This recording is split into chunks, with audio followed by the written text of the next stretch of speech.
I'm Jordan Hatfield. This is Faster Film Critic. Today on the show, we talk The Amateur with Kolter and Chase Fugel. The Amateur is a 2025 spy thriller directed by James Hawes, starring Rami Malek, Rachel Brosnahan, and Lawrence Fishburne. Pro tip, if you ever find yourself in a glass swimming pool suspended between two high-rise hotels and the glass breaks, swim up. Get in, we're going cinephiling. What's up, guys? How you doing? Yeah. How are you? Good, man. We're talking The Amateur today. You excited? Sure. No? Oh, yeah. Yes? Kinda. Maybe so? A little bit. I don't know. It was okay. Whatever. You guys aware that this film is a remake from a 1981 film of the same name? Not until this morning I wasn't. Yeah. Previously adapted in 1981 from a novel, right? Yeah, sure. Yeah, that's actually, yes, that is correct. It was from a novel. Yeah. I don't read novels. I just watch movies. Yeah, sure. Same. It's easier. Have you seen the original 1981 The Amateur? Sure have not. You fellas? I have. Okay. No, and I'm not very interested. You didn't like this version? I'm surprised it got made twice, I'll tell you that. Oh.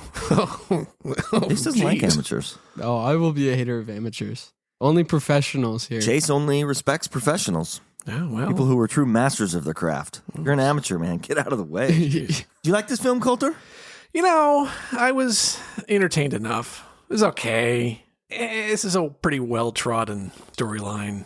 I'll complain about it more later. What'd you think? You know, I didn't mind it. I had a good time.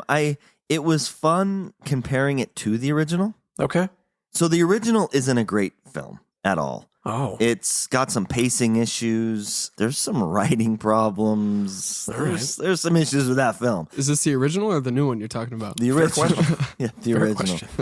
It was fun to see kind of the tie-in to the original and some of the ideas, some of the changes. So in the original film, John Savage plays Charles Heller. Okay. And the storyline is very similar, except for John Savage isn't scared to use a gun. Okay. In this film, Rami Malek, man, he's got to learn how to fire a weapon because that would have made his life a lot easier. Several occasions. Yeah, especially compared to some of the more preposterous shit he was trying to pull off. So in the spirit of competition, let me tell you some of my thoughts about the first film. Okay. A lot of the same weaknesses apply, but I think there are some differences worth discussing. Number one, the execution scene when they kill Heller's wife. Yeah. Mm-hmm. In the original film, that scene is really heavy. Oh. And it's not particularly well done, the scene. For example, the terrorists, they're in a building and they walk out of the building with Heller's wife and the military is there. There's a bunch of snipers and they're aiming at him. And he walks out in like the middle of the courtyard in front of this building and he stands away from Heller's wife before he shoots her. Holds the gun to her head, takes a couple of deep breaths. There's plenty of time to take this guy out before he shoots her. All right. He blasts the woman and then turns and like slowly walks in the building and no one fires at him. Like it's really dumb. Like anyone could have really picked him off. Again, the scene isn't perfect, but the execution scene itself, when he holds the gun to her head and pulls the trigger, man, it is really heavy. And it's not gory. It's not graphic. It's not on screen for a long time. It's an execution and nothing more. But there's something about that scene that I just thought was really powerful in the first movie. Yeah. And in this movie that really didn't exist. I mean, And even worse, the scene itself wasn't that heavy. And then he replayed it on these monitors and did this way overly dramatic performance each time he watched. what do you mean by overly dramatic performance? Like just emotional? Just like, oh, the anguish staring at my computer screen. And I don't know. It wasn't compelling to me at all. It just felt. You know, that's really interesting that you would say that because in the original film, it almost feels like there's a lack of emotion. Like that was one of my critiques in the first film is there's not a lot of character development between Heller and his wife. She dies and you don't even really see him mourn.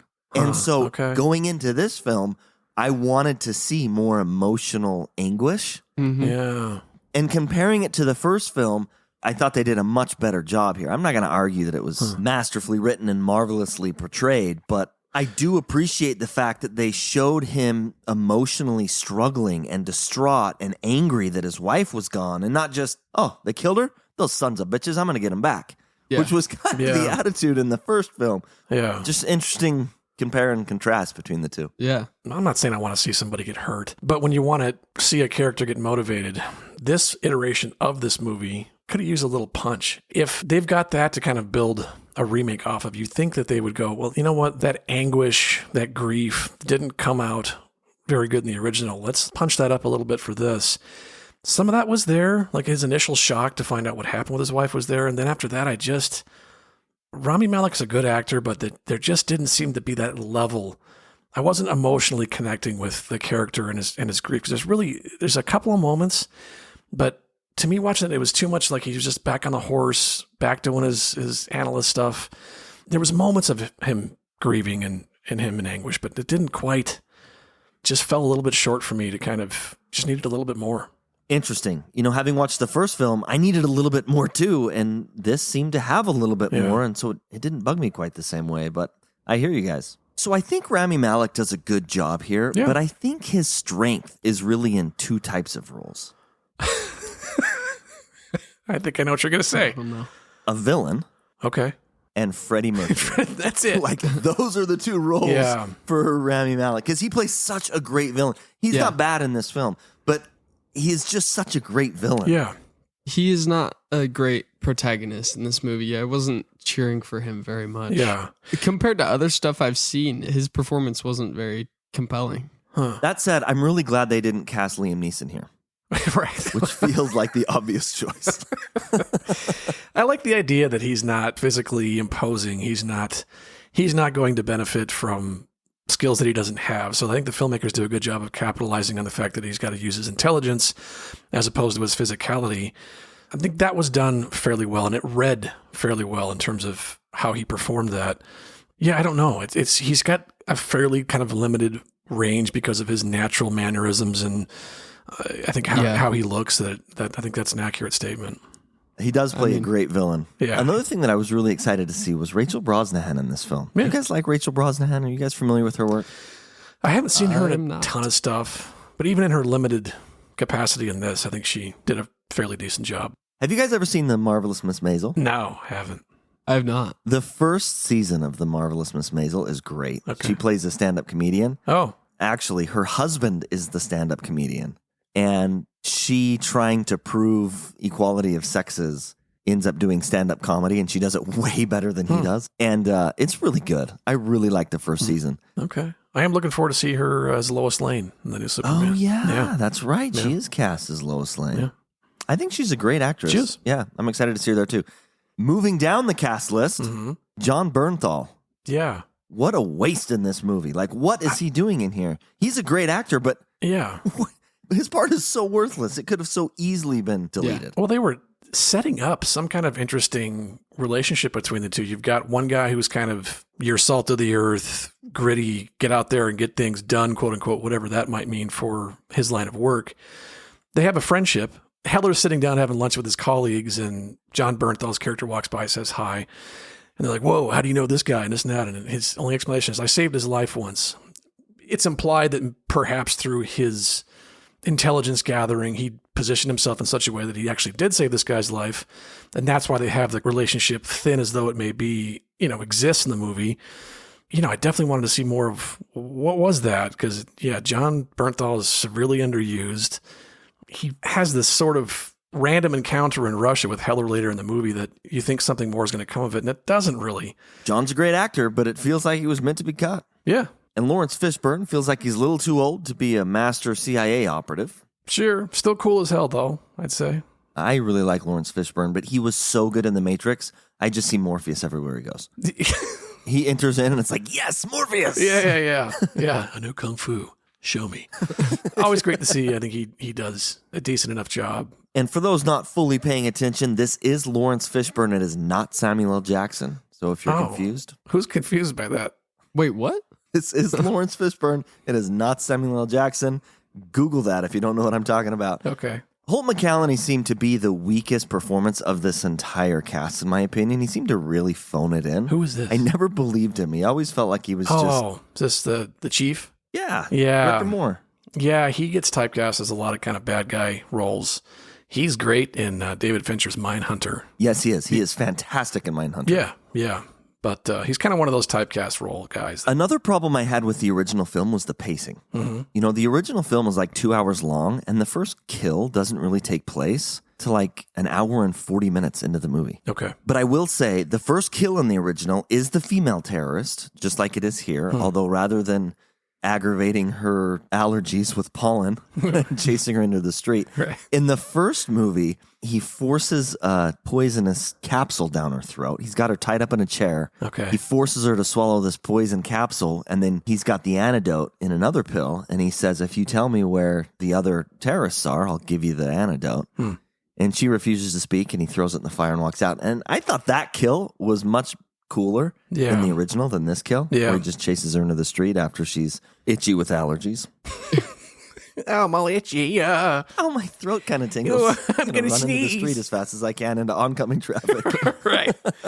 The pool scene in this film, in the 2025 version, is definitely paying homage to a pool scene kill in the original. Oh. Yeah, there's a pool scene kill in the original. It's not on the 63rd floor between two high-rise hotel buildings, but it's the pressure of the blast into the water like explodes his eardrums, and he rolls out onto the ground bleeding all from the mouth. It's kind of cool, but I thought the kill scene in this, although a little on the silly side, I thought the pool scene in this was actually kind of cool. Yeah. Visually, it was really interesting. I'm so happy that the trailer ruined that moment for all of us, but I know, right? I don't know what the hell they're thinking these days with that. 2 of the kills in this movie are completely ruined. Now that you bring that up, Kolter, I'm going to take a stand against trailers. I've always enjoyed trailers. I am going to quit watching trailers because it's happening more and more frequently. Yeah. Where I go into a film and this scene that's supposed to be intense or surprising has already been spoiled. Yeah. I'm done with trailers. I'm boycotting them. No more trailers for me. Oh, it's tough, man. It's like, how do you gauge what you want to see without giving the trailer a look? But don't ruin some of the more inventive assassinations. Come on. Especially when they're as interesting as they were. Boo. In the final kill in this movie, 2025 version, was so stupid in my opinion. Oh? I mean, we know what this film is going into it, and we expect it to be silly. Yeah. But when he gets on the boat and the lead terrorist, like the head honcho, the big dog, hands him a gun and is like, can you kill me? Do you have it in you? Yeah. I was like, what? Like, that is so dumb. Well, it just was really bad. Yeah. It's like that villain had firsthand knowledge of the exact same conversation he's had with multiple other characters. It's like, what did they call up this guy and be like, hey, he's not going to shoot you. Hand him a gun. Like, yeah, there's no way he's going to do it. You know, trust me. I don't understand. Like, that's such a disconnect. And I see what they're trying to do there thematically, but it just doesn't work. Yeah. Also, it goes against like everything the movie set up before. Yeah. He's killing all these people, and he's like finally going to kill the main guy, the one who did it. Yeah. He's already killed 3 people before. What's the big problem with this one? Yeah. And this is the guy that pulled the trigger. Yeah. This is the guy that actually put the gun to your wife's head.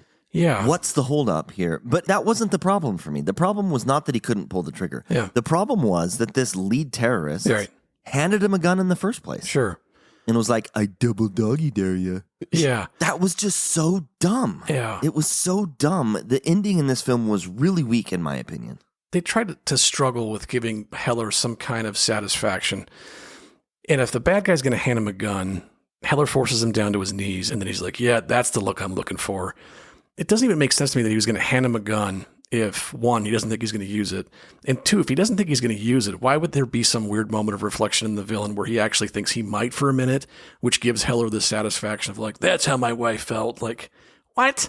That doesn't even really make sense. Like, no, it doesn't. It would have been so much better if Heller would have surprised us in this final seat with this terrorist. If he would have busted out a move and really surprised the audience, right? Within the realm of his talent and capabilities. But still, if he would have put up a fight, he's been an amateur this whole film. It would have been cool to see him fight here. Seriously. He graduates from amateur. Yeah, if he gets a gun and mercilessly kills this terrorist that is evil and deserves it in a way that's satisfying to the viewer, that would have been so much better. Yeah, it would have. Well, if he caps the main bad guy and then takes out the other 2 guys like a pro, that would have been like, oh shit. That would have been kind of fun. As I stated earlier, I did enjoy this film though. Yeah, I didn't hate it. Is there anything in this film that you guys did like? Yeah, I appreciate that. I don't feel like any of the characters were overwritten in this sense. There are some pacing issues. There's some weird editing. There's this thing where he's getting chased by 2 agents right before he kills the guy in the pool. He's got his undercover op that he's kind of been in touch with since the beginning of the movie that, she's kind of guiding him through, hey, you've got an agent over there and this guy over here. And he goes from like plotting to kill this guy in the pool, waiting for this guy to go up to the pool by himself. And then he's being tailed by 2 agents. And all of a sudden, boom, it just cuts to him on the roof. It's like, how the hell did he get there? Where are these other 2 guys? Like, what happened? Like, it was just kind of odd. I wondered if it was because they were cutting this film down, if the film was originally a lot longer. It feels like it. I had the same thought with John Bernthal. Like, I wonder if he had a more significant part, and in post, they just had to trim it down and cut him to nothing. Yeah, I could have. So the last part where they capture him and they're bringing him to the bad guy's boat, I expected John Bernthal to be on a boat 300 meters away at sea and just pew, pew, pew, just picks the dudes off, comes saves the dude's ass. Something, if it's true what he says, it's like there was something set up earlier when Heller's like, oh, I saved his life once. Bernthal his character could have come back and saved Heller's life. It's just, there's a number of ways they could have gone to wrap it up. But going back to things I liked the change of locations. That's always kind of nice. They shot on location. I like it when films kind of buzz around, refresh the scenery a little bit. Side characters were mostly interesting. And like I said, they're not overly written. So I think that's all. Things I liked. And I think he about covered it. Yeah. I was entertained for the most part. There were some parts where I was like, okay, I think you could cut maybe 10, 15 minutes out of this movie and it could be a little bit tighter. What'd you guys think about that tech stuff? Was that badass? A lot of cool tech. was that badass? What'd you think about it, Chase? Did you think it was badass? Oh, I hated it. Oh, yeah. I hated it so much. That's what they fell on every time to propel the plot. Yeah. Or to get stuck. Or to get information. Right? Enhance, double enhance. Right. Ultimate scan. It was much more entertaining when Heller was trying to figure out how to pick a lock and he's using a YouTube video to do it. I was like, okay. Little moment of levity, a little moment of, kind of borderline silliness, like a little bit more of that. Could have gone a long ways. Well, let's go ahead and rate this film then. 1 out of 5, The Amateur. What do you guys think? Oh, I did not love this film, and that's why I couldn't really answer your question of what did you like about this film? I can't give it any more than a 1.5. Oh, damn. I was entertained, but this is a well-worn road that we've been on many times before. Most of the action, I think, is pretty well handled, and the characters, like I said, they're not overwritten. Entertaining overall, but nothing new. It kind of lands right in the middle for me. It's competently made. It's not the usual slop that we're seeing coming out. And I think we get good performances from Rami Malek, so 3 for me. If every film was a 5, then 5 would be the average film. Right. You've got to have some 3s. That's what most films are. That's the average, and that's what this film is for me. I would give this film a 3. Yes, there are some writing issues. Yes, there are some pacing issues. Yes, it's a little bit silly, but I had a lot of fun comparing this film to the original. I thought the modernization and I thought the direction in this film was a good time. Okay. As long as you're not too critical, I think this film is fun at times, and I think it's worth checking out. But we want to know, what did you think of The Amateur? Please tell us. If you hunger for more from the espionage or political thriller genre, the recommendation is going to be Sidney Pollack's 1975 3 Days of the Condor. It stars none other than Robert Redford, Kay Dunaway, and Max von Sydow.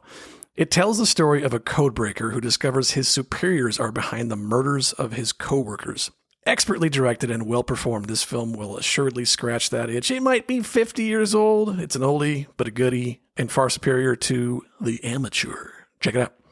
Thank you for listening to Faster Film Critic, and please join us next week when we talk Sinners, directed by Ryan Coogler. You can also follow us on Letterboxd, Cinetrack, and Instagram. Email us at fasterfilmcritic@gmail.com. Hit us up with questions, comments, feedback, or review requests, and please share this episode with your movie-loving friends.